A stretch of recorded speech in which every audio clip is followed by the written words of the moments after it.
Please, before I start, let me introduce myself. My name is Ringgit Keysha Rismathalia, but you can call me Keysha. I'm 14 years old, and I'm from SMPN 1 Prigen. Anyways, how's your day, everyone? I think it must be pretty good, right? Because I'm gonna tell you the journey of Kakek Bodo. Prepare your snack to listen my story, and let's go! So, a long time ago, in a small village, nestled at the foot of a mighty mountain, lived a kind-hearted old man named Kakek Bodo. Despite his age, he was a diligent worker, serving a wealthy Dutch family. Day in and day out, he toiled tirelessly, tending to their every need. One day, a profound change came over Kakek Bodo. He felt a strong calling to leave the poor behind and seek spiritual enlightenment. Much to the surprise of his employers, he requested to be released from his duties. With a heavy heart, they agreed. Kakek Bodo ventured deep into the forest, searching for a place of solitude. He wandered for many days until he stumbled upon a hidden valley. In the heart of this valley, he found a breathtaking waterfall cascading down a sheer cliff face. The sight filled him with peace and tranquility. Kakek Bodo decided to make this place his new home.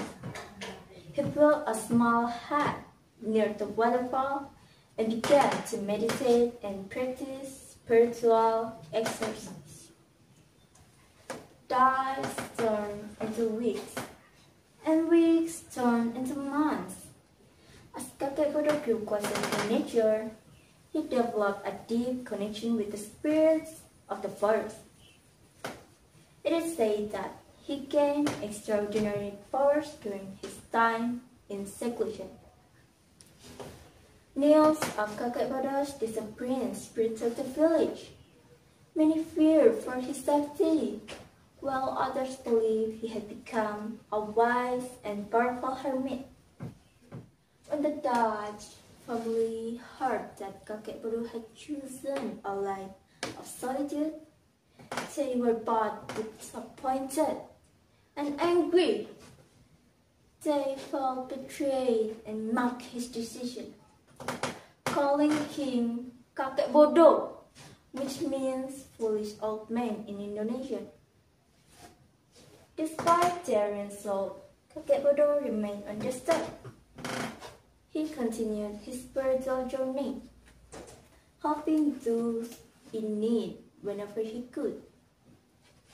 It is said that he used his powers to protect the village from natural disasters and to heal the sick. When Kakek Bodo finally passed away, he was buried near the waterfall.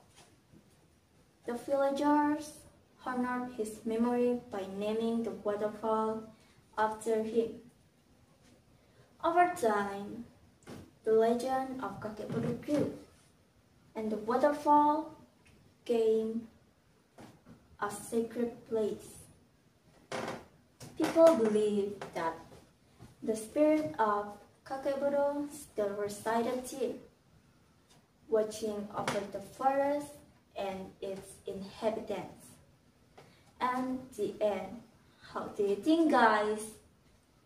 I hope you can enjoy my story about Kakek Bodo Waterfall. And thank you for watching. Bye bye. See ya.